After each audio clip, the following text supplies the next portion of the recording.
आपके साथ खुशबू और आपने देखना शुरू कर दिया है लाइव सिटीज का विशेष कार्यक्रम। देखिए सुबह के 8:30 बज चुके हैं और बिहार में पिछले कुछ दिनों से देखिए महागठबंधन हो या एनडीए हो, लगातार खींचातान जो है वो जारी है। तो सबसे पहले बात कर लेंगे, नीतीश कुमार ने गठबंधन को लेकर बड़ा फैसला ले लिया है। नीतीश कुमार ने एक मैसेज भी दे दिया है, अब वो तेजस्वी यादव से भिड़ने को तैयार हो गए हैं।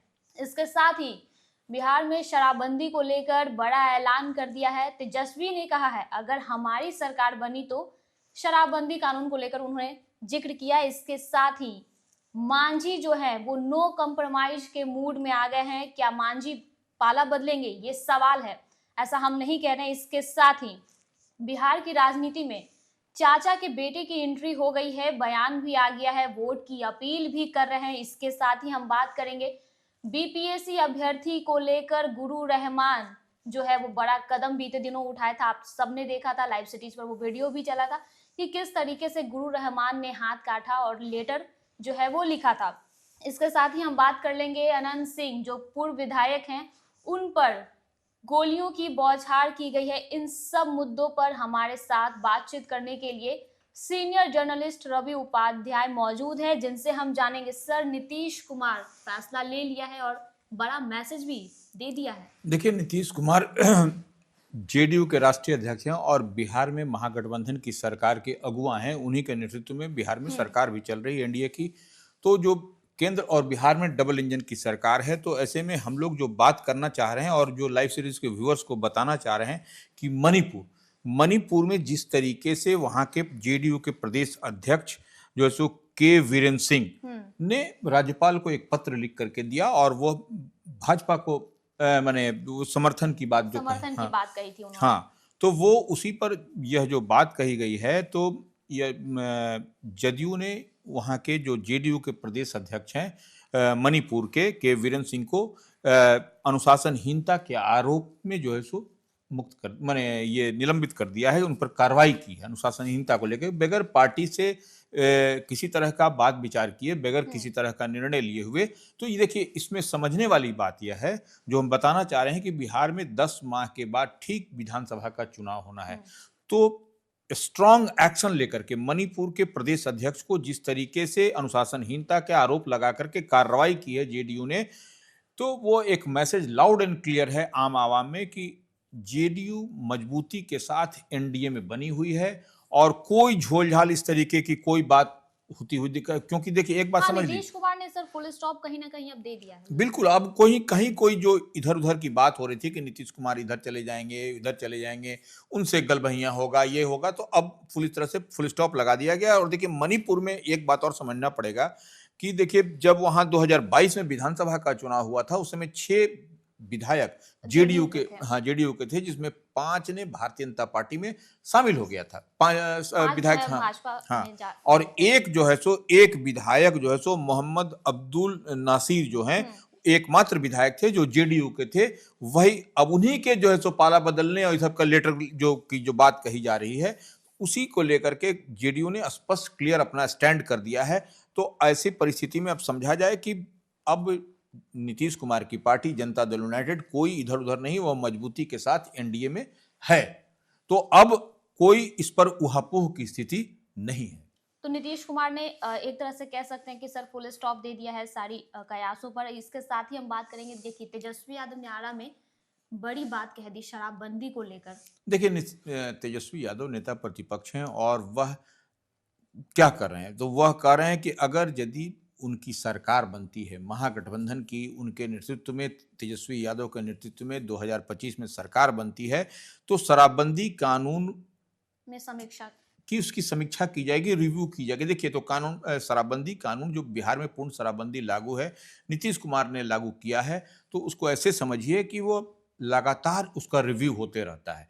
तो यह ठीक है, रिव्यू करेंगे, देखेंगे कि उसमें क्या आम आवाम को फायदा हो रहा है, नुकसान हो रहा है, रेवेन्यू का लॉस हो रहा है कि प्रॉफिट हो रहा है, तो वह उसके बाद वह कुछ करते हुए दिखाई पड़ेंगे। बिहार में जिस तरीके से सर शराबबंदी में देखिए घटना भी हो रही है, शराब पीने से मौत, उस पर आरोप तेजस्वी ने लगाया है। निश्चित रूप से देखिए अधिकारी मिले हुए हैं। हाँ, अब देखिए, शराबबंदी तो एक बेहतर है, राष्ट्रपिता महात्मा गांधी ने शराबबंदी की ओर ये की है, लेकिन अब देखिए इलीगल गलत तरीके से अवैध रूप से जो शराब की खेप आती है, बरामदगी होती है, गिरफ्तारी होती है, फिर वो छूटते हैं, तो वही लोग, एक रैकेट है, कनेक्सेस है, वो काम करता है जो कि सरकार के लिए परेशानी का सबब है। और वही विषाक्त शराब कथित रूप से आप देखिएगा कई जगहों पर पकड़े जाते हैं, उसको पीने के, उसके सेवन करने के बाद कई लोग जो है सो की मौत भी हो जाती है। भी हो तो जाती है। यह सब तो है, तो इसलिए तेजस्वी यादव कह रहे हैं कि सरकार यदि बनती है महागठबंधन की तो वो उसका रिव्यू करेंगे, उसके बाद जो खामियां है उसको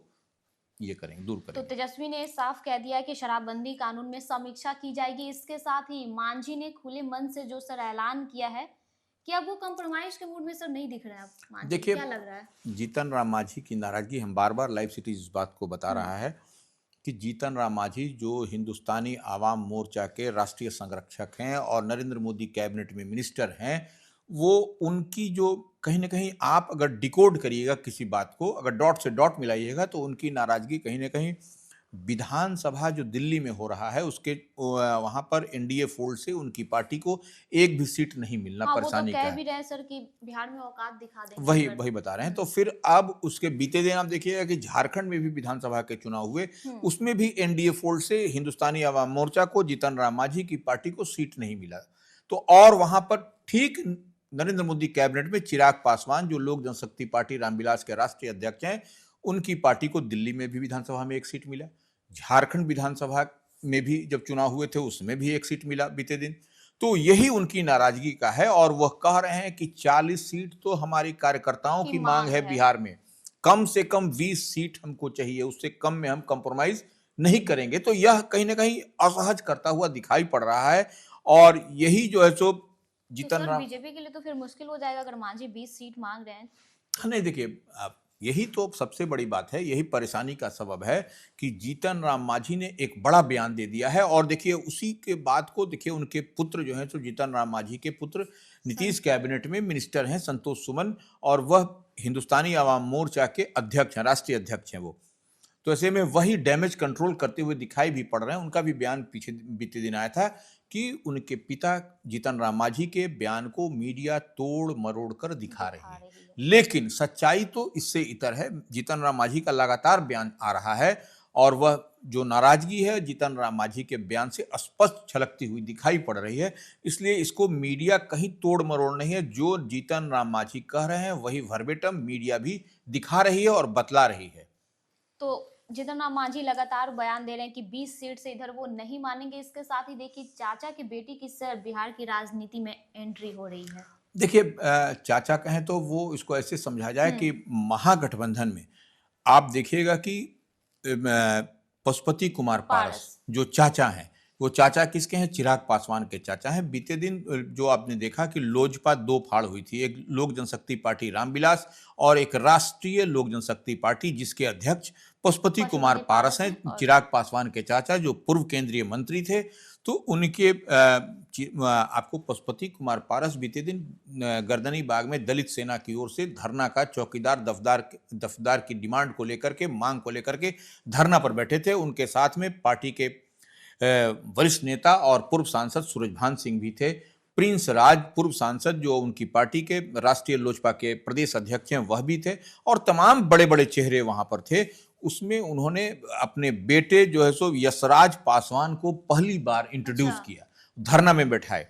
और तो धरना में बैठाने का मतलब है कि अब वो एक तरीके से विधानसभा का चुनाव जो होने जा रहा है 2025 में, वह अपने बेटे पशुपति कुमार पारस ने इंट्रोड्यूस कर दिया, एक जनता के बीच में वह चेहरा ले आकर के रख दिया कि देखिए यशराज पासवान जो है सो उनके वारिस होंगे। और देखिए यही विरासत बचाने की कवायद है। एक तरफ इसको हम लोग ऐसे समझे, चिराग पासवान अपने पिता स्वर्गीय रामविलास पासवान की विरासत को बचाने के लिए। नीतीश कुमार के बेटे निशांत क्यों नहीं? हाँ, तो वही बता रहे हैं। अब देखिए तो उसी तरह से यशराज पासवान भी जो है सो अपने पिता की विरासत, क्योंकि अब पशुपति कुमार पारस की एक उम्र हो गई है, उस दहलीज के उम्र पर है, तो ऐसे में तो यशराज, वो चाह रहे हैं कि उससे पहले हम लॉन्च कर दें। वही तो लॉन्चिंग पैड ही है, धरना प्रदर्शन में बैठाना।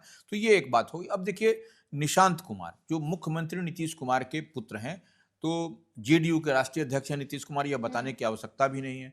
तो वो बीते दिन वह बख्तियारपुर गए हुए थे, तो बख्तियारपुर में उन्होंने आम आवाम से, देखिए निशांत कुमार पढ़े लिखे हैं और वह राजनीति में उनकी उतनी रुचि नहीं है, लेकिन उन्होंने साफ कहा भी था कि बिल्कुल, तो वो निशांत कुमार ने स्पष्ट रूप से आम आवाम से, जब जनता से वो उनका इंट्रोडक्शन हो रहा था, तो उस दरमियान उन्होंने कहा कि देखिए नीतीश कुमार बेहतर काम कर रहे हैं, तो आप लोग इस बार के चुनाव में, विधानसभा के चुनाव में नीतीश कुमार की पार्टी जनता दल यूनाइटेड हो या एनडीए हो, उसको बढ़ चढ़ करके वोट करिए। सरकार उन्होंने बेहतर काम किया है बिहार की आम आवाम के लिए, तो यह एक बड़ी बात दिखाई पड़ती है। और उसी में कहा जा रहा है कि निशांत कुमार को भी बिहार की राजनीति में एंट्री एंट्री, लेकिन अब इसको ऐसे समझिए कि निशांत कुमार को की राजनीति में उतनी रुचि नहीं है। नहीं है। लेकिन अगर यदि देखिए कोई भी पार्टी के कार्यकर्ता होते हैं, वह लोग चाहते हैं कि उनके जो नेता हैं, उनके पुत्र या नेता बढ़ चढ़ करके सामने उनकी आए। विरासत को संभालें, हाँ, ये भी कह सकते हैं बिल्कुल, सर। बिल्कुल। तो वही हम कह रहे हैं, तो निश्चित रूप से आपको इतनी बात समझ लीजिए कि निशांत कुमार के लिए उनकी पार्टी के जो कार्यकर्ता हैं, वह अंदर खाने में चाहते हैं कि निशांत कुमार एक बड़ी जिम्मेवारी संभालें पार्टी। संभालें। लेकिन अब निशांत कुमार पर ये होता है कि निशांत कुमार अगर चाहेंगे तभी जो है सो जेडीयू में उनको, लेकिन ऐसे वह इससे इत्तेफाक नहीं रखते, वह राजनीति से दूरी बना के रखते हैं वो। तो एक तरफ देखिए चाचा पशुपति पारस जो है वो अपने बेटे की लॉन्चिंग कर रहे हैं, लेकिन वहीं नीतीश कुमार के बेटे जो हैं वो राजनीति में दिलचस्पी नहीं दिखाते। उन्होंने कई बार इस बात का खंडन भी किया है। इसके साथ ही देखिए बीपीएससी अभ्यर्थियों के लिए गुरु रहमान अब जान देने को तैयार है। बीते दिनों आपने देखा भी था। देखिए गुरु रहमान लगातार जब से बीपीएससी का आंदोलन दिसंबर माह से जो प्रारंभ हुआ, तब से शुरू हुआ। वह, आप देखिएगा गुरु रहमान बीपीएससी जो 17वीं बीपीएससी के जो पीटी का जो एग्ज़ाम की बात आ रही है, फिर से कराने की बात हो रही है, री एग्ज़ाम लेने की बात हो रही है। आपको तो ये वह चाह रहे हैं कि फिर से री एग्ज़ाम हो, और वह उसके लिए मजबूती के साथ गुरु रहमान अभ्यर्थियों के लिए, आपने देखा भी होगा कि वह उनके धरना प्रदर्शन लगातार जो सामने आ रहे हैं। वो सामने आ रहे हैं। इधर प्रशांत किशोर भी आ रहे हैं, इधर गुरु रहमान भी आ रहे हैं। जनसुराज के संस्थापक प्रशांत किशोर भी लगातार बीपीएससी अभ्यर्थियों के लिए आवाज उठा रहे हैं, मजबूती से उठा रहे हैं। उसी तरह से गुरु रहमान भी मजबूती से, और बीते दिन देखा भी गया कि उन्होंने अपने हाथ को कट भी किया, और उसके बाद से जिस तरीके से जो उनका वो बीते उन्होंने, दिनों प्रेस हाँ, कॉन्फ्रेंस भी सर हाँ, बीपीएससी और अभ्यर्थियों वो ने किया। उन्होंने अपने हाथ कट करने के बाद जो उनका, उससे उन्होंने एक पत्र भी लिखा। पत्र किसको लिखा? वह राष्ट्रपति को लिखा, वो प्राइम मिनिस्टर को लिखा, बिहार के राज्यपाल को लिखा, बिहार के मुख्यमंत्री को लिखा, बिहार लोक सेवा आयोग के अध्यक्ष को लिखा, सेक्रेटरी को लिखा कि जो बीपीएससी 17वीं के जो अभ्यर्थी हैं, उनका जो एग्ज़ाम है उसको जो है सो रद्द किया जाए और फिर से री एग्ज़ाम लिया जाए। तो यह जो है सो परीक्षा रद्द और री एग्ज़ाम की एक लगातार गुरु रहमान मांग कर रहे हैं, और यह कहीं न कहीं उनकी मांग जो है सो मजबूती की ओर बढ़ता हुआ दिखाई पड़ रहा है। हालाँकि यह मामला अभी हाई कोर्ट में लंबित है। यह अब क्या सुनवाई होता है, 31 तारीख को संभवतः इस पर कुछ न कुछ निकल कर के आएगा। तो इसके साथ ही देखिए मोकामा के सर पूर्व विधायक जिन पर बीते दिनों गोलियों की बौछार की गई।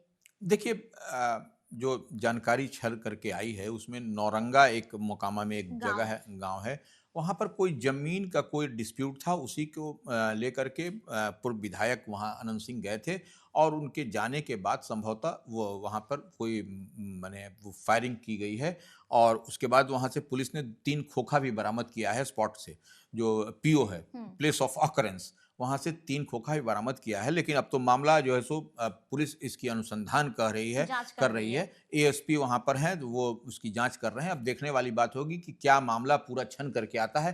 हालांकि जो मामला है कि अब प्रथम दृष्टया तो दिखाई पड़ रहा है कि गैंग राइवलरी है या फिर लैंड डिस्प्यूट है, कुछ न कुछ तो है वहां पर। तो ये बात जब तक पुलिस की ओर से स्पष्ट नहीं कहा जाएगा, यह कह पाना कठिन है कि क्या अंदर खाने में है वहां। तो मामले की अभी जांच चल रही है। तो बिहार में सियासी उथल-पुथल के बीच नीतीश कुमार ने साफ मैसेज दे दिया है, विपक्षियों को भी कह दिया कि अब वो इधर-उधर नहीं जाने वाले। मणिपुर की घटना को लेकर देखा आपने कल किस तरीके से नीतीश कुमार ने फैसला लिया। वहीं मांझी जो है वो 20 सीट की डिमांड कर दी है। हालांकि देखिए उस पर जेडीयू के मंत्री जो हैं उन्होंने ये भी कहा कि मांझी जी हमारे साथ हैं। वहीं तेजस्वी यादव ने बीते दिनों शराबबंदी को लेकर ऐलान किया। उन्होंने कहा कि अगर हमारी सरकार आती है तो हम इसमें समीक्षा करेंगे। इसके साथ ही बीपीएससी अभ्यर्थियों के लिए अब तो देखिए गुरु रहमान जान देने को तैयार हैं बीपीएससी अभ्यर्थी से। हालांकि उन्होंने कहा है कि जिस तरीके का वो कदम उठाए हैं, तो बीपीएससी अभ्यर्थियों से ये अपील की है कि आप वैसे कदम ना उठाएं। इसके साथ ही बीपीएससी अभ्यर्थी जो है वो प्रेस कॉन्फ्रेंस भी किए थे, जिसके बाद गर्दनीबाग जो है वो गुरु रहमान भी पहुंचे थे। तो अभी तक आपने हमारे चैनल को सब्सक्राइब नहीं किया है तो सब्सक्राइब कर लीजिए, साथ ही फेसबुक पेज को भी लाइक कर लीजिए। वीडियो देखने के लिए शुक्रिया।